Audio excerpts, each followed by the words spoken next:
dare, benedicere, predicare. Sœurs et frères en Christ, nous renouons aujourd'hui avec les dimanches du temps ordinaire. Après la longue interruption des dimanches du carême, du temps pascal et les 3 fêtes de Pentecôte de la très sainte Trinité et du très saint sacrement.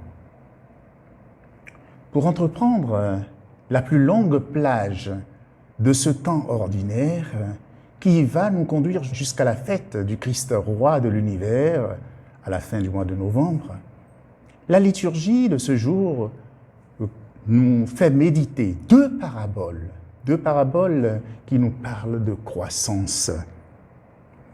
Dans la première parabole, qui est propre à l'évangéliste Marc, la semence pousse toute seule, elle grandit, elle monte jusqu'à produire l'épi, à l'intérieur de laquelle se trouve le blé.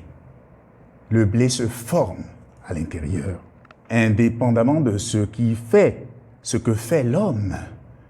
La semence poursuit un processus de croissance imperceptible à l'œil nu. Et l'Évangile nous dit qu'il dorme ou qu'il soit debout, la nuit et le jour, la semence germe et grandit et il ne sait comment.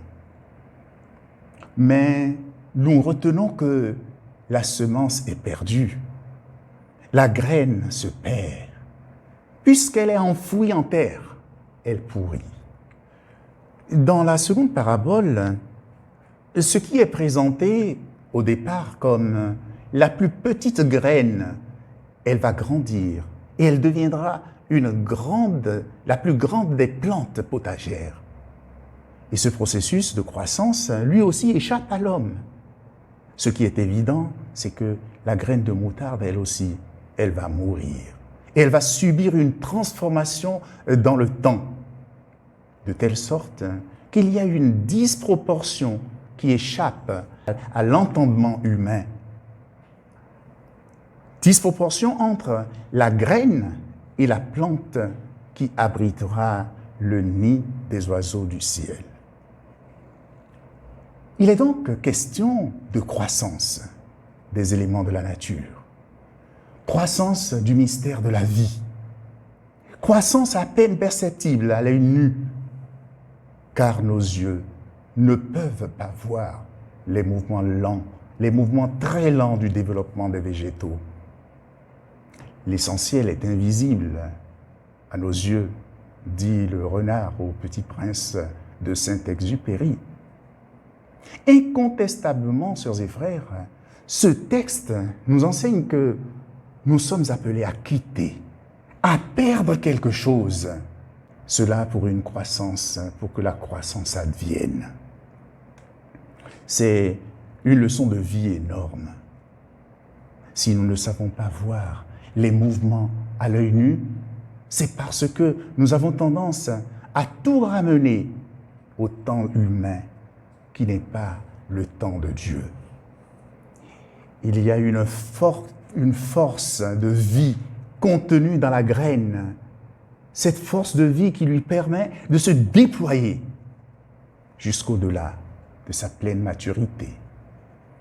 Le philosophe Emmanuel Kant nous apprend que la vie est le pouvoir qu'a une substance de se déterminer à agir en vertu d'un principe interne. Et dans la foi, ce principe interne est le secret de Dieu. Dans la parole de Dieu, saint Paul nous en parle en disant « Lorsque je suis faible, c'est alors que je suis fort ». Nous devons apprendre à laisser agir la grâce en nous et pour nous. Ma vie n'est pas le fruit de ma volonté. Elle ne dépend pas que de moi.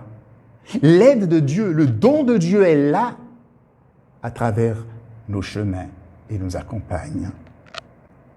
Bien sûr, quelqu'un sait donner de la peine en préparant la terre, en semant la graine, en arrosant et même en récoltant.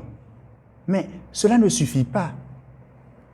Que de fois, toutes ces précautions sont prises en vain. En fin de compte, les connaissances et les efforts humains sont si peu de choses face à l'immense vitalité du résultat qui ne peut être qu'un don du Créateur de toutes choses. Chers amis, le texte du prophète Ézéchiel rappelle à ce sujet justement que les grands moyens que nous mettons en œuvre ne mènent pas à la vie. Ils ne mènent pas à la vie tant que nous ne considérons pas notre participation comme une participation humble au projet de Dieu. Nabuchodonosor, roi de Babylone, a envahi Jérusalem en 597 avant Jésus-Christ. Le roi et une partie des habitants, dont justement Ézéchiel, le prophète, sont déportés. Et 10 ans plus tard, c'est-à-dire en 587, malgré l'appui militaire de l'Égypte, avec ses chars et ses chevaux, Israël subit une cuisante défaite. Et cette fois, Jérusalem est complètement détruite et pillée.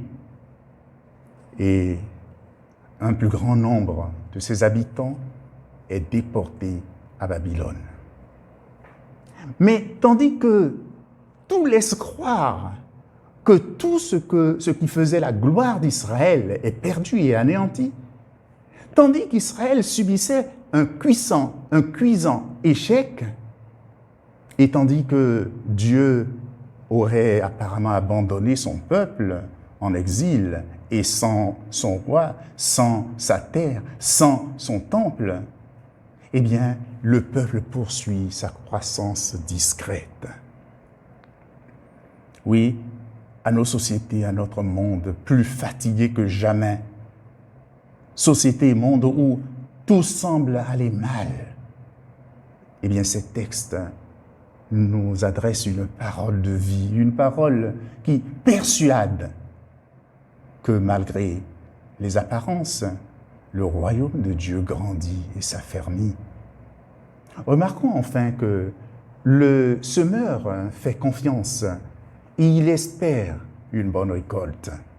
Nul ne sème dans le but de faire une récolte immédiate, dans le but de faire une récolte certaine. L'agitation et l'anxiété, c'est tout le contraire de la confiance en l'action de Dieu. Vous voyez, notre semaine s'ouvre sur un appel à la pleine confiance, comme un semeur, sur un appel à l'humilité et la petitesse qu'il faut oser avoir comme une graine. Notre semaine s'ouvre sur un appel à des vertus de patience et d'espérance, vertus sans lesquelles rien ne se construit. La vie a son rythme qui n'est pas le nôtre. Nous n'avons qu'à faire notre devoir quotidien. Nous n'avons qu'à mettre notre confiance en celui qui est le maître de toute vie. Il nous faut apprendre, sœurs et frères, à croire en cette promesse contenue dans la vie. C'est ce que le pape François désigne par la mystérieuse fécondité dans les plus petites choses de la vie, dans les plus petites choses que nous faisons. Le règne de Dieu, sur toute chose, poursuit son action invisible, et cela par-delà nos considérations humaines. Souvent, nous ne voyons que la graine. Nous ne voyons pas toujours que cette graine germe, pousse et se développe. Nos expériences douloureuses de manque, de souffrance, de maladie, d'exil et de mort, ces expériences peuvent être des lieux de croissance et de vie future. Dieu est à l'œuvre dans ce monde. Dieu est à l'œuvre dans chacune de nos vies. Saint Paul nous apprend à nous laisser modeler par la grâce en toute confiance. Et pour cela, il nous suffira de savoir discerner l'action de Dieu dans la vie du monde et dans nos vies. C'est donc en prenant une forme réelle dans le quotidien de chaque être humain que le règne de Dieu devient une réalité dans notre monde.